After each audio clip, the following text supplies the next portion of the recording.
C'est ce qui fait dire d'ailleurs à Marine Le Pen et à Jordan Bardella que leur victoire n'est que différée. Ils ont raison de ce point de vue-là. Évidemment, et le rappel de 1978 doit être notre fil à plomb. On n'est passé pas loin, et il faut considérer qu'aujourd'hui, on est au mieux dans un répit ou dans une forme de sursis. Et donc, l'interprétation des résultats, avec les réserves que Patrick Cohen vient de mentionner, quand même, oblige chacun. Bon, la première chose, c'est que, vous l'avez dit, le refus du Rassemblement national. Ça, c'est clair. La deuxième chose, pas de reconduction de l'ancienne majorité présidentielle relative. Troisième chose, une préférence, et je dis bien une préférence, pas une majorité donnée à la gauche avec ce message subliminal où chacun l'interprétera pour dire c'est à vous qu'on confie la responsabilité de voir si vous pouvez organiser une réponse aux attentes et aux colères qui se sont exprimées au moins institutionnellement, c'est le cas, oui. dans ce scrutin. Le quatrième élément, vous l'avez rappelé qu'il ne faut vraiment pas enjamber, parce que je pense qu'il nous oblige tous, c'est qu'il y a eu un front républicain. Voilà. Et la responsabilité oblige à ne pas l'enjamber, à ne pas le taire, à ne pas l'oublier aussi rapidement qu'il s'est prononcé. Parce que si on l'oublie là, alors plus jamais il ne se réactivera. Et moi aujourd'hui, j'ai été élu dans ma circonscription, 74%. Je sais que parmi eux, il y a des électeurs de gauche, dans leur diversité, mais il y a aussi des électeurs du centre et des électeurs de la droite républicaine qui ont voté pour moi. Donc il faut être fidèle au front républicain. Il faut en tous les cas ne pas reproduire. Enfin, c'est pour ça que moi je ne crois pas à l'argument, et même je le condamne, qui consiste à dire nous sommes arrivés en tête et donc nous appliquons la totalité du programme pour lequel nous sommes arrivés en tête. Ce qu'a dit Jean-Luc Mélenchon hier soir à 20h05. C'est une hérésie. Pour quelle raison? Olivier Faure aussi. Mais je veux dire, c'est une erreur. Pour quelle raison? Dans les 2 dernières années, qu'avons-nous dit et qu'avons-nous fait face à Emmanuel Macron? Nous avons fait barrage en 2022 à la présidentielle pour empêcher l'arrivée de Marine Le Pen. Et derrière, Emmanuel Macron a considéré que ce vote de barrage était un vote d'adhésion à son programme, raison pour laquelle il présente la réforme de retraite sans la négocier, sans la concerter, et en la faisant passer par 49.3. Donc moi, j'essaye d'être cohérent. Je suis un républicain qui essaye d'être conséquent, et je ne peux pas, demain, faire ce que j'ai reproché hier. Et donc ce serait en effet une erreur que de dire, parce que nous sommes en tête, nous appliquons seuls et contre tous le programme. Donc le Front républicain nous oblige. Mais il faut avoir la lucidité aussi. Dans la période, il faut que des gens lucides qui ne sont pas dans le déni. Il y a une orientation préférentielle qui est donnée à la gauche, à charge pour elle de prendre la responsabilité. Donc moi, je fais partie de ceux qui disent nous devons prendre nos responsabilités dans un contexte, et je termine par là, particulier. Quoi qu'il advienne, et on le voit avec vos graphiques, ce sera un gouvernement minoritaire demain qui sera aux responsabilités. Et minoritaire comme jamais on en a connu dans la Ve République. Mais ce gouvernement minoritaire ne pourra tenir que si il est capable, dans la durée, de répondre aux aspirations majoritaires qu'ont exprimées les Français. Moi, celles que j'ai vues dans la campagne électorale, le pouvoir d'achat, les services publics, la question de la sécurité, la question du logement, la question des déserts médicaux, tous ces sujets du quotidien qui étaient sous les radars, malheureusement, trop longtemps. Et donc, ces aspirations majoritaires, à partir de l'orientation portée par le programme des gauches, mais pas de manière exclusive, il faut mettre chacun devant ses responsabilités et de dire, est-ce que vous êtes en capacité de soutenir telle proposition ou, et j'insiste sur ce point, vous abstenir de vous opposer. C'est ça qui va être nouveau dans ce qu'on va vivre. Certains vont devoir prendre leurs responsabilités en disant, OK, je ne peux pas aller jusqu'à soutenir la mesure, mais je m'abstiens de renverser tous les 4 matins et de tomber dans la 4e République et de provoquer le chaos que certains appellent de leur vœu. Et la responsabilité, c'est de pas être dans le chaos. Moi, je considère que quand Jean-Luc Mélenchon fait à 20h02 la déclaration qu'il fait hier, il n'est pas dans une logique de prise de conscience de cette responsabilité. Il peut dire, ou il aurait dû dire, la gauche est devant, elle a donc une responsabilité éminente, mais elle ne peut pas remplacer, être une nouvelle hégémonie mimétique de celle qu'on a connue dans la période précédente, et qui va gouverner à coup de 49.3 ? On a condamné le 49.3 dans la période précédente, c'est pas pour l'appliquer dans la période qui s'ouvre. Dominique Régnier, alors pour reprendre les sujets dans l'ordre, d'abord sur le pourcentage des votes exprimés pour le Rassemblement national, qui reste en tête. Qui reste en tête, ça a été dit à l'instant par Patrick Cohen, si on regarde simplement les extrêmes droites au sens du ministère de l'Intérieur, c'est effectivement un peu plus de 37%, et si on regarde toutes les gauches, c'est 27%, toutes les gauches, sans en oublier une seule. Toutes les gauches. Et si je fais un total de toutes les droites, je suis à 47%. Et donc on a une droite électorale qui est de 20 points de plus que la gauche électorale, je ne compte pas les centres, je les laisse à part, et qui débouche sur, entre guillemets, la victoire du nouveau Front populaire. Donc là, il va y avoir, je pense, dans l'opinion, avec les jours qui vont passer, une sorte de réveil lent, comme j'allais dire une anesthésie, je ne sais pas si c'est la bonne métaphore, mais en tout cas, un réveil qui sera plus long. Ressentiment.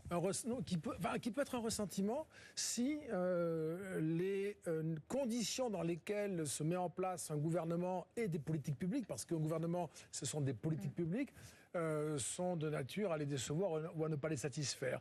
Et moi, j'ai été très impressionné par la puissance et l'efficacité du barrage républicain. Qui a fonctionné alors Qui a fonctionné, mais ça m'effraie. Pourquoi ? Parce que il faut qu'on mette de côté des tas de choses que l'on peut penser et se dire que notre système politique s'est organisé, toutes forces confondues, à l'exception d'une force, celle qui est d'ailleurs la première en termes de parti, pour l'empêcher de gagner. C'est pas quelque chose de durable. C'est pas possible. La fameuse victoire différée dont parle. C'est-à-dire que si, par exemple, mais Jérôme Guedj le disait à l'instant en partie, en tout cas, si, par exemple, sur les sujets qui font depuis des années la progression... Qui nourrissent la colère. Si on n'apporte pas de réponse, en effet, la victoire sera différée. Spécifiquement du RN. On dit on ne fait toujours rien, mais quand ils sont très hauts, on fait barrage, ça devient un système illibéral, antidémocratique, où on ne pourra pas se plaindre de certains manquements de la politique publique parce qu'il y aura une organisation de ceux qui n'ont pas réussi à les régler. Donc ça, c'est un problème absolument fondamental qui pourrait même faire que finalement, à un moment donné, on assimilerait le vote RN à un vote démocratique contre les élites qui nous empêchent, etc., etc. C'est quand même une situation très périlleuse qui ne termine rien, qui commence tout, et il faudra beaucoup d'habileté, de sens de la mesure et des responsabilités.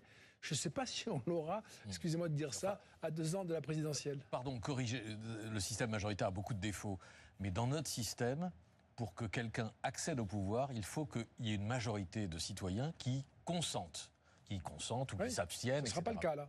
Ben, ça ne sera pas le cas parce que le RN échoue à arriver à franchir cette barre des 50%. Ça ne sera pas le cas pour la gauche non plus. Oui, d'accord, mais non, mais c'est tout. Oui, mais sauf qu'il y a plus de consentement, y compris par abstention pour la gauche, que pour le Rassemblement national. Il y a 87% d'électeurs inscrits qui n'ont pas voté pour la gauche. Il y a 17%. La gauche, elle fait 17% aux inscrits, toute la gauche. Donc vous voyez l'immense désert. Et c'est un peu le problème de tout le monde, ça. Mais l'immense désert. On ne fait pas une politique avec 17% d'inscrits. Donc il va falloir trouver une façon de faire venir des personnes qui n'ont pas simplement voulu venir pour le Front républicain, mais qui sont capables d'être convertis sur la base de décisions qui seront prises. Sinon, ça va relâcher aussitôt. Et ça se transformera, je pense, en ressentiment, en effet. Voilà, ne pas brutaliser, c'est exactement le message qu'a fait passer hier François Ruffin, réélu avec presque 53% des voix. Ce soir, c'est avec gravité, malgré la victoire, que je parle.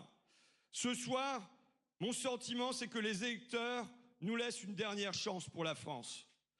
À nous de transformer la colère en espérance. À nous de réunir la France des bourgs et la France des tours. À nous de parler à la France tout entière. Nous devons apaiser et non brutaliser. Et si nous gouvernons, nous ne devons pas le faire comme Emmanuel Macron. Nous devons le faire avec conscience que dans l'hémicycle, nous n'aurons qu'une majorité très très relative et une minorité dans le pays. Nous devons gouverner avec respect, avec tendresse pour les Françaises et pour les Français. Gouverner avec tendresse et respect, mais avec qui ? D'abord, moi, je suis très content que François Ruffin soit dans l'hémicycle. Voilà, comme Clémentine Autain, Alexis Corbière et d'autres. C'est LFiste dissident. Oui, mais c'est bien l'illustration du fait que... Insoumis. Oui, mais c'est l'illustration, parce que vous voyez, moi, j'ai assumé une divergence principielle, au nom de valeurs, avec la direction de la France insoumise, dont eux-mêmes, d'une certaine manière, ont été les victimes par une forme de brutalisation démocratique quand ils demandaient plus de démocratie au sein de leur formation politique. Et oui, François a raison de dire qu'il faut réintroduire cette notion de respect. Voyez-vous, moi je l'ai dit tout à l'heure, j'essaye d'incarner cette gauche républicaine, universaliste, laïque, je suis socialiste, je suis écologiste, féministe, européen, et cette gauche que parfois on qualifie de responsable, j'aime pas le terme parce que ça voudrait dire que d'autres sont irresponsables, mais en tous les cas, elle doit demeurer désirable. Elle doit concilier la radicalité au sens de venir aux racines des maux de la société et apporter des réponses qui parfois peuvent être des réponses de transformation profonde sur les questions écologiques, sur les questions sociales, mais elle doit aussi concilier la solennité et la gravité du moment. Autant de choses qu'on a ratées dans la période précédente et qui a tiré et qui a abîmé le rassemblement de la gauche et des écologistes. Donc, aujourd'hui, c'est cette cohérence-là qu'on met au pot commun et qu'on propose à l'ensemble des autres, au nom de quelque chose qui n'est pas un gros mot, qui s'appelle l'intérêt général du pays. Quand on aime son pays, quand on aime la France, dans un moment comme ça, on ne se dit pas on va la laisser sans gouvernement. On va la laisser avec la gestion des affaires courantes. Et dire ça, ce n'est pas un renoncement à ses convictions. Je pense même qu'on a besoin d'avoir des convictions bien trempées pour pouvoir entraîner et convaincre d'autres à ce moment-là. Mais on le fait, vous l'avez dit, pas dans la brutalisation, pas dans l'hystérisation du débat, dans la dispute apaisée qui fait la noblesse du débat politique, de la concorde républicaine qu'on doit rechercher. Et je le redis, sans renoncement, sans compromission. Et le compromis, qui n'est pas la compromission, c'est pas un gros mot en politique. Et c'est vrai que... c'est pas la culture française, Dominique Régnier. Mais il va bien falloir qu'on apprenne à le faire. Encore une fois, vous voyez, on parlait tout à l'heure, je vous disais, c'est quoi les aspirations majoritaires dans le pays? Il y a un an, tout juste, des Français, très largement, s'opposaient à la réforme des retraites. Et il y avait un hiatus entre les sondages, qui nous disaient le rejet des Français, et ce qui se passait à l'Assemblée nationale, où à la fin, c'est à coup de 49-3. Est-ce qu'aujourd'hui, si on est capable de dire cette aspiration majoritaire des Français, de ne pas avoir 2 années de travail supplémentaires, on peut la proposer dans un débat parlementaire?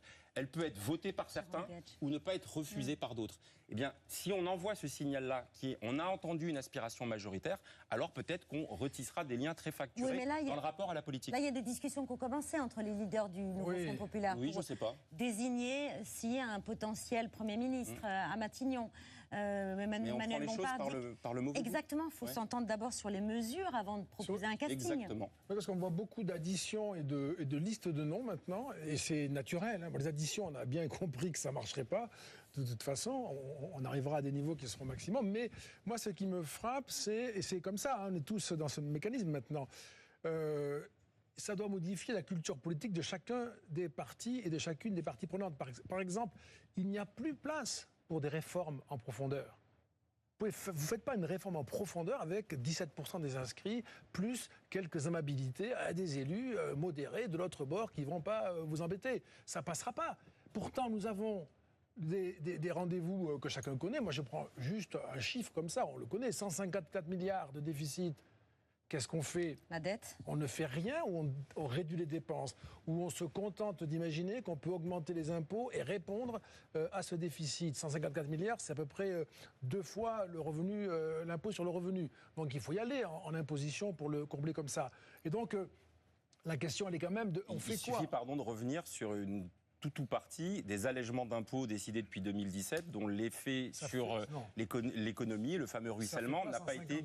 Non, c'est 50 milliards d'euros. La somme de ces allègements d'une politique déjà engagée par François Hollande. Oui, mais je pense qu'il faut remettre à plat toute une série de choses et que les allègements, moi j'ai travaillé sur les allègements de cotisation au-dessus d'un certain niveau, dont on a fait la démonstration, c'est presque 1,5 milliard d'euros, alors les petits ruisseaux font les grandes rivières, ça n'a aucun impact sur l'emploi. Donc il faut aussi sortir, y compris d'une forme de doxa qui s'imposait à tous. Moi je suis pour la conciliation d'une politique de l'offre et d'une politique de la demande. Moi je suis pour qu'en justice fiscale, le patron de PME et de TPE, pardon Dominique Régnier, le patron de PME et de TPE qui paye lui 25% d'impôts et qu'en face le Starbucks ne paye que 6 ou 7%, je comprends pas. Il puisse... mais non, parce que c'est maintenant qu'il faut élargir le champ des gens. C'est le prélèvement obligatoire en France. Oui, mais il y a l'injustice de ce prélèvement. Je vous reprends cet exemple. Quand les GAFAM, des grandes multinationales, des grands acteurs sont capables, par l'optimisation fiscale, d'échapper à cette juste contribution. Et je reprends l'exemple du patron de PMU qui, lui, va payer 25% d'impôts et que le Starbucks en face va payer 3 à 5% parce qu'il aura localisé ses bénéfices aux Pays-Bas ou en Irlande. Ça, c'est pas la justice fiscale. Et il y a des masses d'argent qui ne sont pas ceux qu'on va aller prélever sur les ménages, qui sont ceux qu'on doit mieux répartir dans l'ensemble du pays. Et franchement, c'est à portée de main et ne diabolisons pas un programme de partage, de redistribution et de justice sociale et fiscale qui fait partie des colères que les Français ont exprimées hier.